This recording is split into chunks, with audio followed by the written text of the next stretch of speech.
Iggy Peck, architect. Young Iggy Peck is an architect and has been since he was 2, when he built a great tower in only an hour with nothing but diapers and glue. Good gracious and gracious, his mother exclaimed. That's the coolest thing I've ever seen.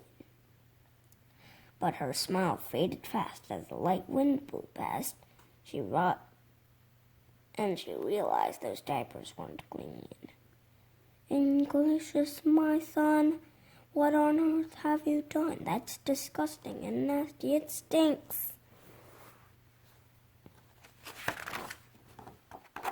But Iggy was gone. She was out on the lawn using dirt clods to build a great sphinx. When Iggy was 3, his parents could see his unusual passion would stay. He built churches and chapels from peaches and apples, and temples from modeling clay. Dinner one night, to his father's delight, Iggy got a bright gleam in his eye. And out on the porch he built the saintly arch from pancakes and coconut pie. Dear Egg had it made until 2nd grade when his teacher was Miss Lila Greer. On the very first day she had this to say, we do not talk of buildings in here. Gothic or Romanesque, I couldn't care less about buildings, ancient or new. She said in her lecture about architecture that it had no place in grade 2.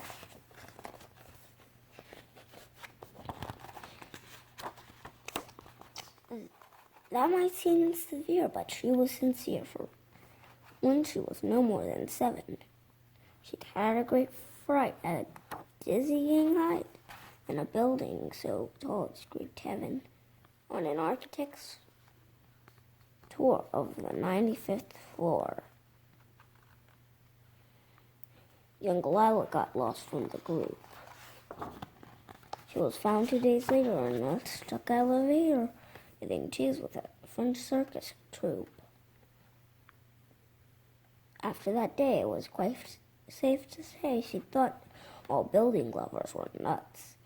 As a teacher, she thought that above all one ought to avoid them, no ifs, ands, or buts.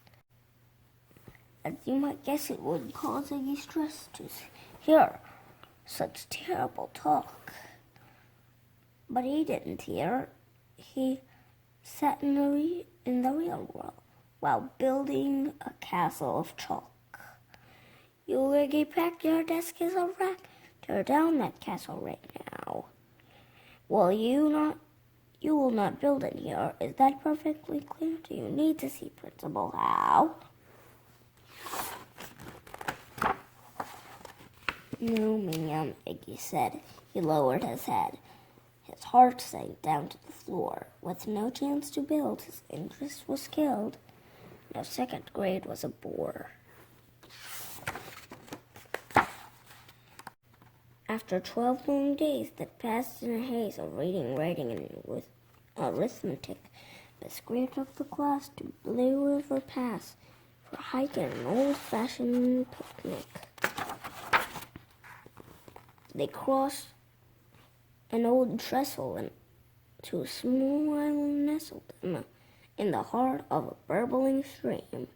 But they no sooner passed than the footbridge collapsed and Miss Lila Greer started to scream. We're trapped here. Oh my! At last, kids. Goodbye. Her eyeballs rolled back in her head. She dropped to the ground with a vague roaring sound. Luckily fainted, not dead.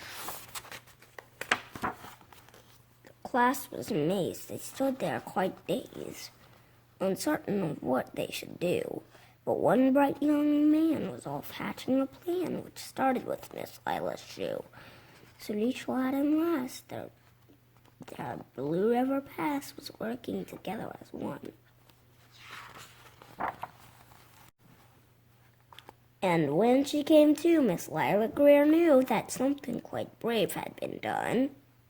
She looked in the air and saw hanging there a structure built with cables and braces, and on the far side, beaming with pride, were 17 smiling young faces. Boots, tree roots, and strings, fruits and things, some which we should not mention, which is underwear, were stretched ridge to ridge in a glorious bridge dangling from shoestrings and suspension. It all became clear to Miss Lila Greer as she crossed that bridge over the stream. There are worse things to do when you're in grade 2 than spend your time building a dream.